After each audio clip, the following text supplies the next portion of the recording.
Place au parti pris. Nous accueillons Abnous Chelmani pour l'International, Ruth El-Krief pour la politique et Pascal Perry pour l'économie. Bonsoir à vous trois. Et ce soir, c'est une Abnous Chelmani qui souhaite parler d'une certaine manière avec ses souvenirs et aussi avec son cœur, parce que vous voulez aborder un sujet, alors là, qui vous tient à cœur justement, les Kurdes. L'Iran a besoin des Kurdes, mais vous allez nous dire pourquoi, attention, il y a un risque. Oui, non, mais ça viendra après. On vous écoute. D'abord, il faut quand même répondre à cette question, parce que plusieurs personnes me posent régulièrement cette question, parce que je parle souvent des Kurdes et notre lâche abandon des Kurdes après qui nous a aidés à détruire l'État islamique. C'est pourquoi, à chaque fois qu'il y a un conflit au Moyen-Orient, on voit apparaître un Kurde avec une arme. C'est vrai, et c'est vrai que quand on ne sait pas, on ne sait pas. Et ben, tout a commencé, c'était le 10 août 1920, ça a commencé à la manufacture de porcelaine de Sèvres, lors de la signature du traité de Sèvres, qui porte bien son nom, entre les Alliés et l'Empire ottoman vaincu, et qui prévoyait explicitement la création d'un État kurde autonome dans les zones à majorité kurde, situées, je cite, à l'est de l'Euphrate, au sud de la frontière arménienne. Seulement 3 ans plus tard, le 24 juillet 1923, Mustafa Kemal, le Turc, qui venait de gagner sa guerre d'indépendance, on est à Lausanne, c'est le traité de Lausanne, il revient, il dit mais pas du tout, je veux plus jamais entendre parler de Kurdistan ou d'autonomie kurde. Et donc on se retrouve avec les Kurdes, un peuple de 30 à 40 millions d'individus qui se retrouvent démembrés entre 4 pays, la Turquie, l'Irak, la Syrie et l'Iran, ce qui en fait l'un des plus grands peuples au monde sans État. Et donc vous voyez souvent, j'entends parler de la violence kurde. C'est quand même un truc aberrant, mais comme si c'était des insurgés de naissance. Mais ça n'a aucun sens. Si on ne connaît pas cette histoire, effectivement, dès qu'il y a un conflit, on va apparaître un combattant kurde. On se dit, c'est quand même bizarre. C'est pour ça qu'il faut toujours se rappeler l'origine. Ça fait quand même plus d'un siècle de lutte pour essayer d'avoir ne serait-ce qu'un peu d'autonomie et d'exister dans ces territoires où ils existent depuis très très longtemps. Et pourquoi moi je tiens particulièrement aux Kurdes iraniens, c'est que quand on dit l'Iran, on pense tout de suite perse. Mais figurez-vous qu'avant qu'il y ait les Perses, il y avait les Mèdes. Les Mèdes, ce sont ceux qui habitaient sur le plateau iranien et qui ont fondé le premier empire iranien. C'était au 7e siècle avant Jésus-Christ. Quand sont arrivés les Kurdes, ce sont les descendants directs des Mèdes. Quand est arrivé Cyrus le Grand, il a créé l'empire achéménide, qui est un empire qui a été basé sur les Mèdes et sur les Perses. Alors l'histoire a retenu, de manière comme ça arrive, mais c'est sans les Mèdes, pas d'empire achéménide, sans les Perses, pas d'empire achéménide. C'est vraiment un partenariat.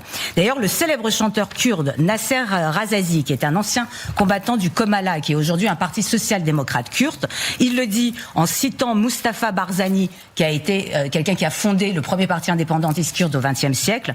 Partout où il y a du kurde, il y a de l'Iran. Je trouve ça très beau comme expression. Les Kurdes d'Iran sont pourtant majoritairement sunnites, alors que les Azéris et les Perses sont chiites, mais il n'empêche, vraiment d'un point de vue civilisationnel, les Kurdes sont avant tout des Iraniens. Et c'est là où ce que la monarchie a réussi, c'est une espèce de propagande, transformer une demande d'autonomie, mais même pas d'autonomie, c'est qu'ils se sentent profondément iraniens en accusation de séparatisme et retourner le patriotisme iranien contre le patriotisme kurde, alors qu'ils participent du même patriotisme. La monarchie a passé 47 ans à traiter les Kurdes en ennemis intérieurs. Khomeini a déclaré le djihad. Ça, on l'a complètement oublié contre les Kurdes dès le 19 août 1979, les qualifiant d'infidèles. 10 000 Kurdes iraniens ont été tués pendant la guerre du Kurdistan entre 79 et 83. Il y a un juge qu'on appelait le juge Pandeur, Kalkali, qui a condamné des milliers de Kurdes à mort dans des procès sommaires. Plus de 271 villages kurdes ont été détruits entre 1980 et 1992 et près de la moitié des prisonniers politiques aujourd'hui sont d'origine kurde. Et d'un point de vue tout à fait personnel, on y vient. Alors je crois que vous avez, on m'a dit que vous avez un document à nous montrer. J'ai plusieurs documents. Et bien figurez-vous, quand j'étais petite en Iran, eh bien il était impossible d'essayer de m'habiller autrement qu'en tenue traditionnelle kurde. J'ai adoré, c'est la tenue traditionnelle kurde. Et je voulais aller à l'école avec ça, donc ma mère luttait tous les matins pour dire tu ne peux pas aller à l'école de la République islamique habillée comme ça. Et moi, je passais mon temps à m'habiller. Dès que je rentrais à la maison, j'enfilais les tenues traditionnelles. Et vous voyez, la danse kurde. Quel âge avez-vous là ? Là, j'ai 5 ans. 5 ans, et l'autre, c'est l'anniversaire de mes 6 ans. Ça, j'ai 6 ans. C'est l'anniversaire de mes 6 ans. Et donc, ce qui était complètement dingue, parce que je savais, comme toutes les femmes et tous les hommes de la famille dansaient la danse traditionnelle kurde avec les mouchoirs, que cette musique, pour moi, est une musique iranienne. Moi, je ne faisais, vous savez, j'avais 2 meilleures amies, une qui était juive iranienne, une qui était kurde iranienne. J'ai jamais fait la différence entre les balouches et les azéris. On parlait tous le même persan, c'est peut-être pour ça française, je me suis tellement bien intégrée en France. Pour moi, tout le monde était naturellement français, comme dans mon enfance, tout le monde était naturellement iranien. Mais moi, ces tenues, il y a des miroirs, ça fait du bruit, c'est joyeux.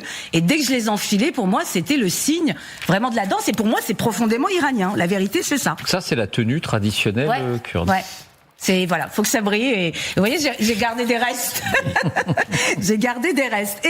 Et j'aimerais quand même le dire que, et le répéter, aucun des principaux partis kurdes iraniens ne demande l'indépendance. Aucun.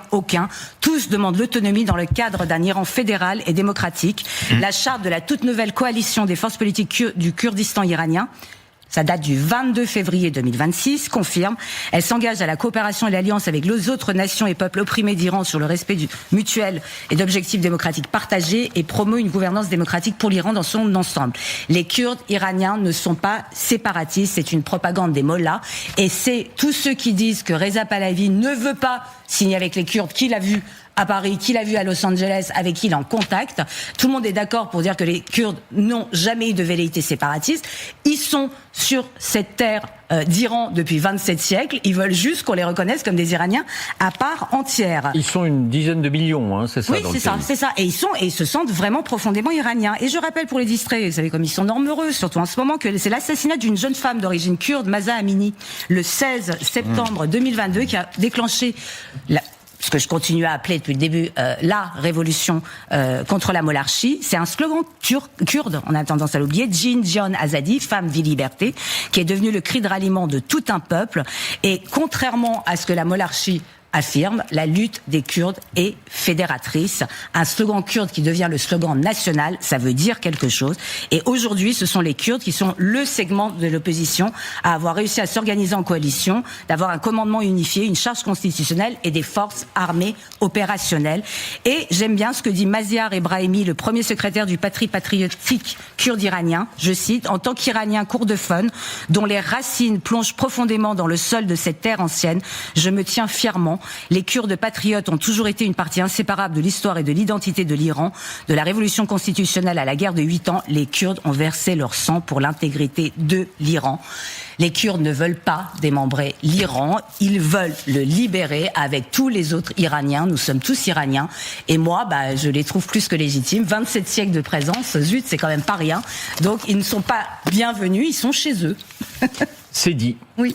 C'est dit et c'est clairement dit. Oui, merci. Parce que c'est très intéressant de savoir que Donald Trump est en train de leur dire allez-y, commencez à rentrer, organisez-vous, et qu'il y a en Irak quelqu'un qui vient de réagir en disant ça suffit, on utilise à chaque fois les Kurdes et après on les lâche. Exactement. Donc c'est une vraie question. Mais ça peut être, est-ce que c'est un game changing dans la situation? Sans doute pas assez. Mais en tout cas, c'est effectivement très important. On en parlait au début de l'émission. Voilà, il s'agit de Kurdes iraniens, mais qui ont quitté l'Iran pour aller en Irak. Il faut dire qu'en Irak, il y a une région autonome kurde et que là-bas, ils ont été formés aux armes sur la base du volontariat et qu'aujourd'hui, il y a plusieurs milliers de Kurdes, alors avec des factions différentes, souvent rivales. Il y a deux grosses factions qui sont entraînées et que Trump voudrait voir entrer à nouveau en Iran, moyennant un soutien aérien, du renseignement et peut-être d'autres choses. Mais là, ils vont se retrouver face aux Kurdes iraniens qui savent, et dont ils sont cousins, c'est des Kurdes iraniens qui sont là et ils savent très bien, plus que beaucoup, même peut-être d'autres Iraniens, quelle est leur histoire et à quel point ils sont légitimes sur cette terre. Donc c'est impossible de, vous voyez, ils ne réclament rien, ils sont juste chez eux et ça je pense que c'est quelque chose, Reza Pahlavi le répète, et tous ceux qui imaginent le contraire, c'est vraiment la propagande de la monarchie. Ruth, votre parti pris politique est la France. Eh bien, vous nous dites ce soir que la France est plus engagée qu'on ne le pense dans cette guerre. Pourquoi ? Parce qu'il y a d'un côté la position officielle et à côté, de façon, une certaine réalité plus subtile qui montre qu'à pas de loup, la France est engagée à son corps défendant peut-être, mais de plus en plus aspirée, et je reviens sur ce titre de l'opinion, par le conflit. La doctrine aujourd'hui, elle est répétée depuis le président à l'Élysée au ministère de la Défense en passant par le Quai d'Orsay. La France souhaite l'arrêt des combats et la négociation. Mais dans les faits, elle se retrouve engagée et surtout sur le qui-vive. Pourquoi ? Parce que c'est la deuxième force extérieure présente dans la région après les États-Unis. Nous avons sur place 5000 hommes, 3 emprises comme on dit à Abu Dhabi, une base aérienne, une base navale et un régiment de cuirassiers, dont 2 ont déjà été frappés depuis le début du conflit. Et une de celles qui a été frappée à Abu Dhabi abrite du matériel clé pour les navires déployés dans le secteur. Nous avons envoyé des renforts, des avions Rafale, des systèmes de défense aérienne, la frégate Languedoc et bien sûr le Charles de Gaulle avec tout l'accompagnement aéronaval. Et surtout, nous avons des accords de défense avec le Qatar depuis les années 90, les Émirats Arabes Unis depuis 2009, le Koweït depuis 1992. Alors, j'entendais Bruno Tertrais tout à l'heure dire qu'effectivement, ce sont des accords sur lesquels chacun est assez libre, mais néanmoins, ils précisent que les soldats français peuvent être là pour dissuader ou repousser toute agression contre ces États avec lesquels on a des accords. Et d'ailleurs, depuis samedi, on sait qu'il y a des drones qui ont été abattus en riposte par les Français qui attaquaient les Émirats Arabes Unis. La France est également présente en Irak avec 6000 hommes, en Jordanie, dans l'opération Chamal au sein de la coalition anti-Daesh, et aussi au Liban, au sein de la FINUL avec 700 hommes. Mais quelle est la position française officielle quand même, étant donné toute cette force déployée ? Écoutez Catherine Vautrin, la ministre de la Défense. La France est mobilisée sur la protection de nos ressortissants, sur la protection de nos emprises et sur l'accompagnement que nous apportons aux pays avec lesquels nous avons des accords de défense. Ce qui veut dire que la position de la France est une position strictement défensive. Nous n'attaquons pas, c'est ça la différence. Quand vous faites la guerre, vous êtes offensif, vous attaquez. Voilà, la France n'est pas en guerre, protection, pas d'attaque. Mais néanmoins, là, quand il y a une riposte, on est donc très engagé. Et puis surtout, ce qui s'est passé aujourd'hui est assez intéressant parce que il y a eu une information révélée par LCI, puis confirmée dans un premier temps par l'état-major, qui a fait penser qu'on était encore plus engagé. Dans le cadre de nos relations avec les États-Unis, la présence de leurs aéronefs a été autorisée de manière temporaire sur nos bases dans la région. Voilà ce qu'on a entendu. Ces aéronefs contribuent à la protection de nos partenaires dans le Golfe. Surprise, est-ce qu'on est dans la bataille ? Non, a rectifié immédiatement l'état-major, ce qui montre que c'est particulièrement sensible.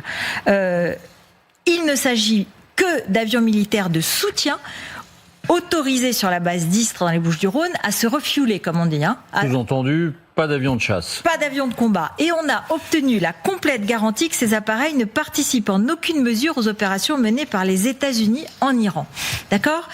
Des avions de soutien, pas de combat, qui n'agissent que pour la défense. Alors on me dit, erreur de communication.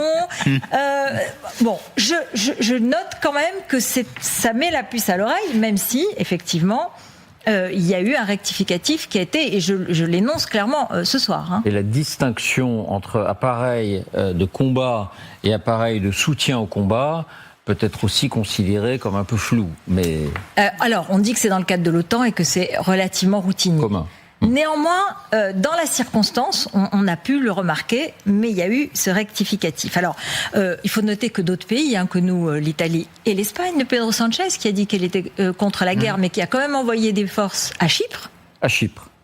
Pour défendre l'Europe et qui peut se retrouver à riposter aussi. Et qui n'a pas souhaité que les avions américains décollent de ces bases. Absolument. Fassent escale sur ces bases. La France aussi, dans le fond. Alors c'est une position délicate que la France essaye de faire, c'est-à-dire protéger nos alliés, qui sont encore attaqués. Ce soir, un avion d'Air France a été obligé de rebrousser chemin depuis Abu Dhabi. Alors je voulais donner une ou deux informations, puisque vous voyez depuis tout à l'heure le titre, en tout cas l'information s'affichait sur votre écran. Voilà, Air France, à la demande du gouvernement, avait affrété un avion pour aller chercher des Français coincés à Abu Dhabi, coincés aux Émirats Arabes Unis. Voilà. L'avion a redécollé avec ses Français à bord. Il a dû faire demi-tour et venir rejoindre à nouveau l'aéroport d'Abu Dhabi parce que il y avait des tirs dans la zone, indique le ministère des Transports. Exactement. Donc on est dans une situation dans laquelle on a des alliés attaqués. Et donc on est engagé par ces accords, même si pour le moment ça n'est qu'une position théorique, mais tout de même, donc protéger nos alliés, ne pas être dupe du régime iranien, parce que dans le fond, le président l'a dit assez clairement dans son allocution, mais se positionner en même temps comme un médiateur possible qui garde le contact avec toutes les parties, puisque le ministre des Affaires étrangères, Jean-Noël Barrot, a eu son homologue iranien au téléphone hier. Il a condamné les frappes de Téhéran, mais il a essayé d'appeler à la désescalade. L'objectif de la France, c'est aussi d'essayer de circonscrire le conflit, parce qu'on voit bien qu'il s'étend et que c'est la stratégie iranienne.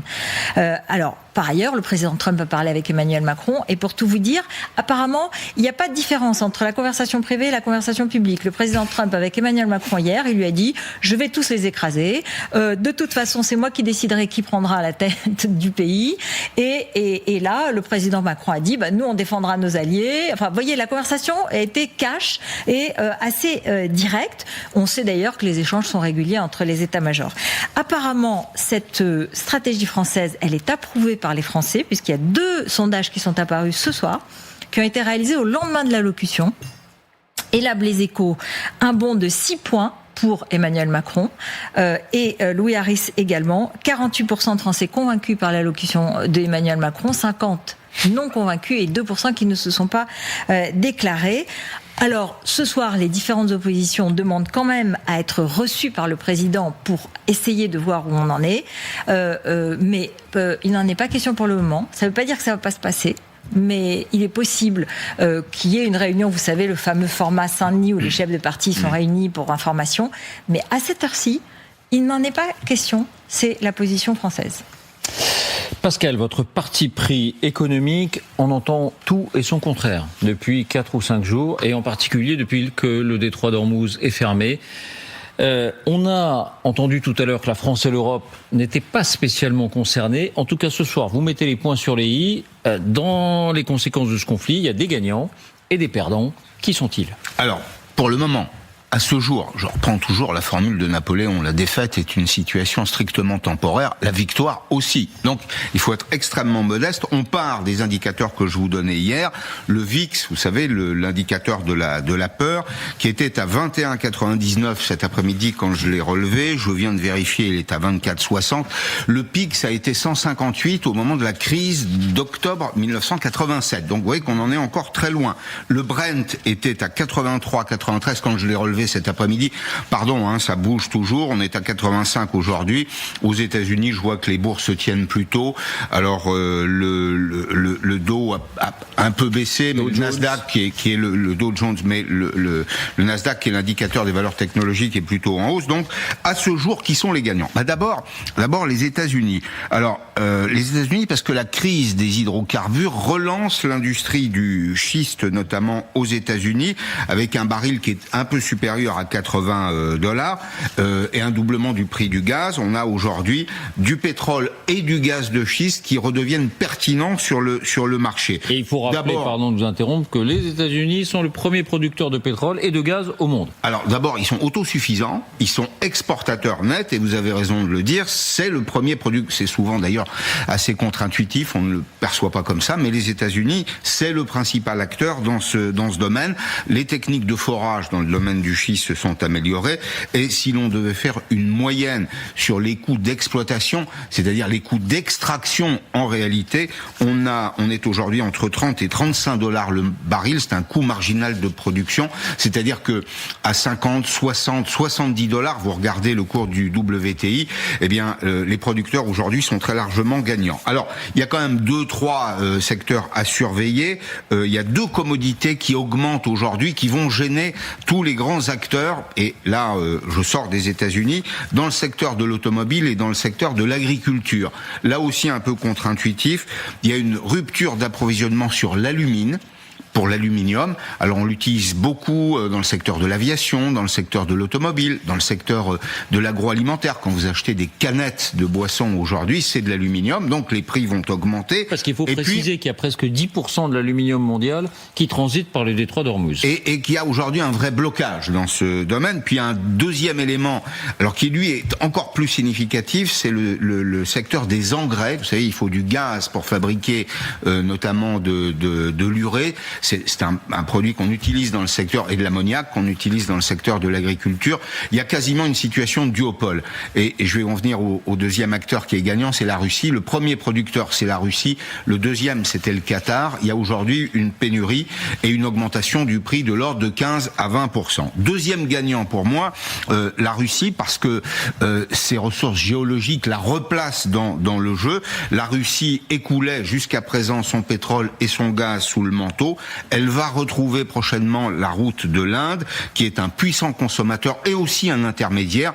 Je vous parlais il y a quelques mois de passagers clandestins. L'Inde raffine le pétrole qui arrive de Russie, le revend dans la périphérie, notamment à la Chine, et en termes de quantité comme en termes de prix, la situation actuelle est très avantageuse pour la Russie. D'abord, ses réserves débordent, les réserves russes débordent, sur terre comme sur mer. Donc la Russie va pouvoir écouler une partie de son pétrole. Et les prix également, puisqu'à $80, elle pourra le vendre au moins à 70, c'est-à-dire retrouver les moyens de financement, notamment de sa guerre en Ukraine, ce qui fait de l'Ukraine d'ailleurs un véritable perdant de la situation aujourd'hui. Autre gagnant, le fonds souverain saoudien, pour des raisons sur lesquelles je ne vais pas m'appesantir. Tout le monde comprend que l'Arabie saoudite est aussi un producteur important de la région et que la situation replace l'Arabie saoudite au centre du jeu de l'OPEP notamment. Et puis il y a des perdants. Alors ce sont les pays naturellement qui sont dépendants du gaz et du pétrole importé. Nous le sommes et au passage, je dis que c'est une occasion de transformer nos usages en matière d'énergie. C'est une occasion d'électrifier nos usages. Nous avons l'atout nucléaire aujourd'hui, nous avons les renouvelables. Il faut sortir du pétrole. On est en crise avec le pétrole depuis les années 70, pratiquement. Il faut vraiment comprendre que les crises du pétrole sont des crises qui nous handicapent. Nous, on importe peu de pétrole et de gaz de cette région. En revanche, nous sommes sanctionnés par l'élévation du prix du pétrole et du gaz. Et puis le risque porte aussi pour certaines de nos industries des ruptures d'approvisionnement. Pour toutes ces industries notamment qui ont éclaté les chaînes de production. Vous savez, il manque une pièce qui devait venir de Chine. Elle est bloquée, elle a du retard. On arrête la chaîne. Ça fait augmenter les coûts de production. Enfin, bonne ou mauvaise nouvelle, le dollar remonte légèrement. Le pétrole libellé en dollars est donc un peu plus cher pour nous. En revanche, les productions industrielles européennes sont meilleur marché et s'exportent plus facilement. Et puis, le grand perdant, c'est évidemment l'Iran, une économie qui est exsangue aujourd'hui avec un risque d'asphyxie économique.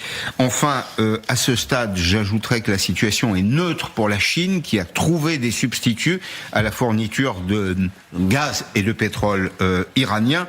Mais dans une crise économique qui durerait, si la situation militaire s'enlise, si la crise économique dure, évidemment, la Chine sera pénalisée puisque elle fait reposer son économie essentiellement sur les exportations et une crise économique, c'est moins de consommation et donc moins de consommation de produits chinois à l'évidence, y compris en Europe. Merci à vous trois pour ces partis pris. Merci à vous de nous avoir suivis.